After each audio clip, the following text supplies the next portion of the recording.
네, 여러분 안녕하세요. 오늘은 2022년 3월 고2 학평에서 두 번째 독서 지문이었죠.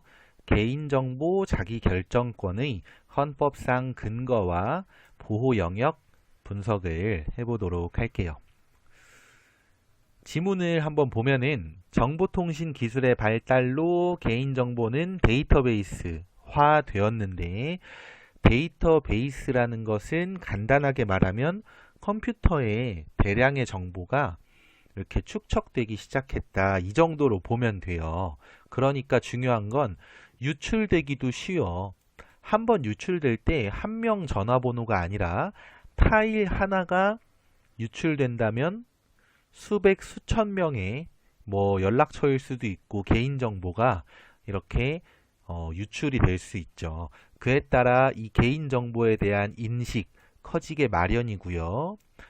그 다음에 개인은 자신의 정보가 알려지거나 이용되는 것에 대해 권리를 가져요. 그걸 개인정보 자기결정권이라고 합니다.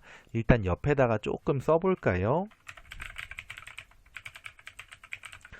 이게 띄어쓰기가 없어요. 근데 칸이 좀 애매해서 선생님은 그냥 다음 칸에 내려서 썼어요. 자, 그 다음 이 개인정보 자기결정권은 타인에 의해 자신의 정보가 공개되지 않는 그런 보장받을 권리. 두 번째는 자신의 개인정보에 대해서 어떤 행위를 요구할 수 있는 권리. 그럼 둘 중에 어떤 게 좀 더 적극적이라는 느낌이냐면 두 번째죠. 상대적으로 첫 번째 것은 다소 소극적이라는 느낌이 조금 들어요. 좀 지저분하니까 조금 지워보고.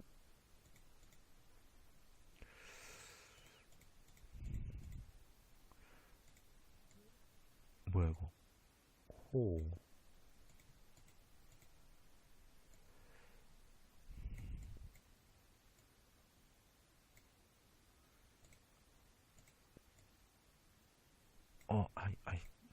됐다. 자, 이렇게 돼서 이제 좀 소극적 권리와 적극적 권리가 함께 있구나라는 걸 둘 다 알아주시고요. 다음 문단으로 가서, 그 다음에 그 전에 헌법에서 이 자기 결정권을 보장을 해준다라는 것도 기억을 해주세요. 다음, 이것은 개인정보보호법의 보호를 받는다라고 했어. 자, 그러면 이것도 잠깐 써볼게요. 여기다가 개인정보보호법. 이 두 개가 차이가 뭘까? 이거를 이제 그 말이 그 말이고 거기서 거기 아니야? 이렇게 생각할 수도 있는데 엄밀히 말하면 다릅니다. 어떻게 다르냐면은 개인정보 자기결정권은 말 그대로 권리예요. 권리. 그 다음에 개인정보보호법은 말 그대로 법인데 법이나 권리나 둘 다 보장돼야 되고 지켜야 되는 거 맞잖아요. 그죠? 그렇기는 하지만 그래도 그 내용에 있어서 다른 게 예를 들면 누가 내 전화번호를 함부로 뿌렸어. 인터넷에다가. 옛날에 선생님 친구가 그런 애가 있었는데 그 당시에 되게 인기 많았던 아이돌 그룹이 이제 그 동땡땡기였어요. 이것도 개인정보라서 개인은 아니지만 어쨌든 함부로 말은 못하는데 그랬을 때 이제 친구가 어떤 애랑 이제 좀 싸웠어. 그 같은 반 애랑 남자애랑. 근데 그 남자애한테 싸워서 졌어. 그 당시에 초딩 때 뭐 두드러 맞았어. 그냥 코피 흘리면서 집에 가서 울었겠죠? 근데 그때 걔가 그래서 복수를 어떻게 했냐면 인터넷에 막 이제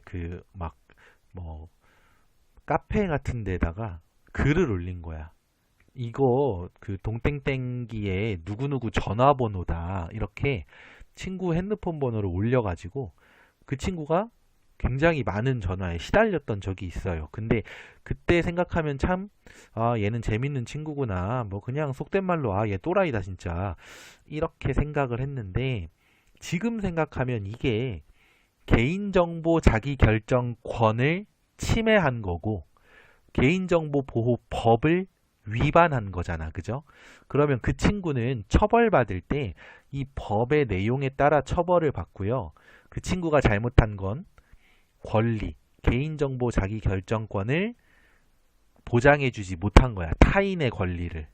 그래서 두 개는 조금 다르다는 거. 그리고 이런 장난은 정말 치면 큰일 납니다. 특히나 요즘에는 그냥 엄마한테 혼나고 넘어가는 게 아니라 법적인 문제로 이어져서 뭐 벌금이라든지 이런 어떤 불이익을 받을 수도 있기 때문에 절대 그런 장난은 함부로 치면 안 돼요. 자, 그랬을 때 이 개인정보 보호법에서 개인정보라고 취급하는 것에는 무엇이 있느냐? 여기 보시면은 살아있는 개인이어야 하는데 그럼 안 되는 거는 사망자 또는 단체. 여기 뭐 법인이라는 말 있는데 단체랑 같은 말이에요. 이것은 개인정보의 개념이랑 관련이 없습니다. 살아있는 개인이어야만 해요. 그리고 또 어떤 경우가 있냐면 주어진 정보만으로는 개인을 알아볼 수 없지만 다른 정보랑 결합해서 알아볼 수 있다. 예를 들면 이런 거지. 연예인 뭐 초땡땡씨 이런 말이 있다고 치자. 여러분 연예인 중에 지금 초씨 기억나는 사람 있어요? 성이 초인 사람? 한 명도 없잖아. 한 명도. 그죠? 근데 만약에 딱 한 명 있다고 생각해봐. 딱 한 명. 그럼 바로 그냥 그 사람이구나 하고 생각을 할 거잖아. 그죠? 그러니까 개인정보에 해당하는 것은 그냥 이름, 핸드폰 번호, 주민등록번호 이런 게 다가 아니에요. 그것도 있지만 특정한 개인을 지칭할 수 있을 만한 그런 모든 정보야. 여기서 특정한 개인은 살아 있어야 되고 단체가 아니어야 되는 거지. 아시겠죠? 자, 그 다음에 내려가 볼게요. 또 이러네. 됐다. 자, 그 다음에 개인정보 보호법에 따른 사전 동의 제도. 이거 우리가 이제 뭐 인터넷이나 이것저것 가입할 때 많이 보셨을 겁니다. 사전 동의 제도라는 것은 사전에 개인정보를 수집 이용하는 목적이랑 그 다음에 항목, 보유 기간 이런 것들을 고지해 주는 거야. 사실 우리는 별일 없을 것 같아서 가입할 때 잘 안 읽어보는 경우가 많은데 여러분들 이건 진짜 선생님이 나이 먹고 나서 느낀 건데 게임 사이트 가입할 때는 사실 뭐 그냥 캐시템 안 사면은 돈 안 나가겠지 뭐 이러고 신경을 안 썼거든.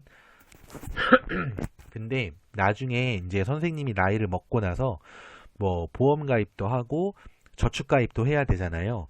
그러다 보니까 그런 말하자면 약관이라 그러죠. 약관이라든지 뭐 이런 개인정보 관련 사안이라든지 이런 것들을 꼼꼼하게 보게 되더라고. 그래서 지금은 몰라도 여러분들도 나중에 되시면 아마 꼼꼼하게 읽을 날이 올 겁니다. 자, 그래서 이 개인정보 사전 동의 제도에 대해서는 동의를 거부할 권리가 있고 그 경우에는 어떤 불이익이 있다. 대부분은 그거죠. 뭐 소비자는 개인정보 제공에 동의하지 않을 권리가 있으며 동의하지 않을 경우 서비스 이용이 제한됩니다. 근데 그러면 사실 그런 불이익을 준다고 하면 사실 누가 거부를 하겠어. 그냥 다 개인정보 주는 거지 뭐. 그죠?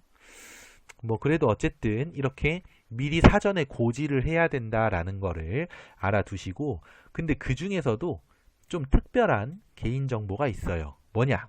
바로 고유 식별 정보와 민감 정보인데 고유 식별 정보는 여권 번호라고 하니까 딱 주민번호 같은 거랑 비슷한 거구나 이렇게 생각할 수 있고 민감 정보는 건강이나 정치적 견해와 같이 사생활과 어떤 깊은 관계가 있는 그런 정보를 말해요. 그래서 이런 경우에는 별도의 동의를 따로 받아야 되고요.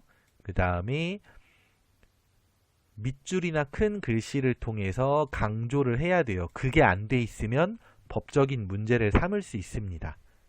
선생님은 사실 이거 몰랐는데 이 지문 읽으면서 알게 됐으니까 뭐 나중에 핸드폰을 새로 사거나 뭐 저축 뭐 보험이나 저축에 가입할 일이 있을 때 이것도 확인해보고 제대로 안 돼 있으면 큰 소리 한번 쳐야겠다 이런 생각을 했어요.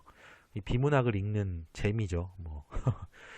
자, 그 다음 개인정보보호법에서는 개인이 수집과 이용에 동의했더라도 개인정보가 무분별하게 이용돼서는 안 되니까 익명정보라는 개념이 있어요. 그것으로 이용하도록 하고 있어요. 익명정보는 다른 정보를 사용하더라도 개인을 알아볼 수도 없고 시간이나 비용, 현재의 기술 수준이 나중에 발전을 했더라도 복원될 수 없는 그런 정보야. 쉽게 말하면 개인정보였던 것을 개인적이지 않게 바꾼 거고 되돌릴 수도 없는 거예요.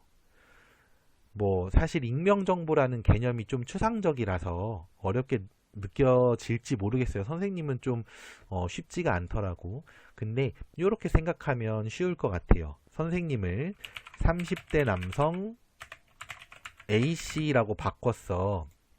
근데 30대 남성 A씨라고 하면 사실 우리나라에 30대 남성이 너무 많으니까 이건 개인정보가 더 이상 아니니까 익명정보인 거예요.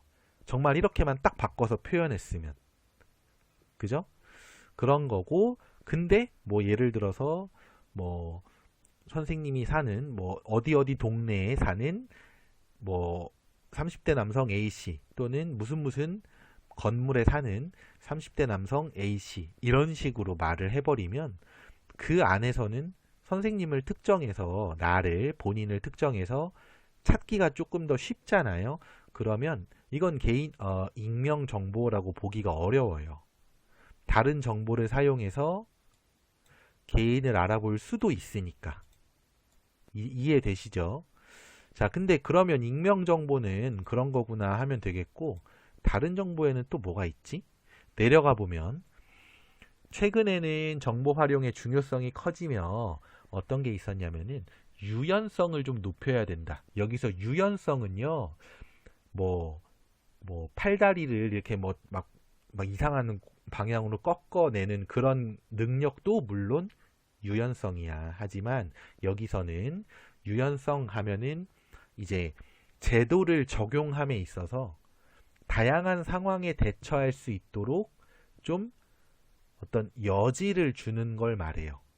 그러니까 뭐 예를 들어서 학교에 9시까지 가야 되는데 8시 55분에 오는 애가 있고 9시 5분에 오는 애가 있을 때 5분 정도까지는 이렇게 지각 처리는 안 하고 그냥 뭐 손바닥만 요즘에는 체벌이 없죠. 뭐 그냥 뭘 할까요? 뭐 청소를 도와준다. 뭐 약간 이런 식으로 그 어떤 유연성을 발휘하는 분들도 있고 그렇지 않고 5분을 늦든 1초를 늦든 9시가 땡 쳤는데 교실에 없다? 무조건 지각 처리하는 선생님이 있을 수도 있죠. 근데 뭐 사실은 옳고 그름을 따질 순 없어요. 정확히 말하면 9시까지 오기로 약속한 거니까.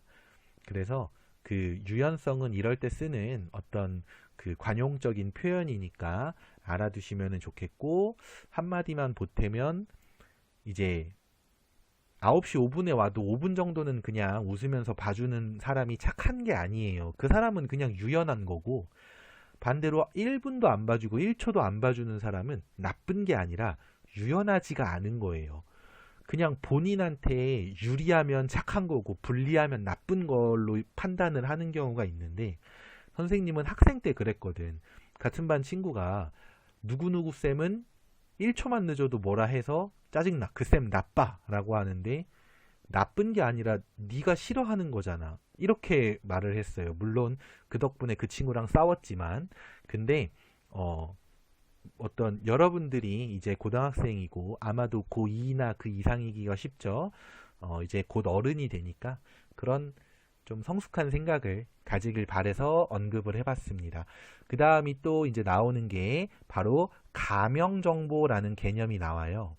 가명정보는 개인정보를 가공해서 만들어서 쓰는 거야. 그건 똑같아. 익명정보랑 비슷하죠. 하지만 개인정보의 일부를 삭제 혹은 대체하는 것인데 일부만 삭제했다 보니까 다른 정보와 결합할 경우 개인을 식별할 수가 있어요. 아주 중요한 특징입니다, 이건.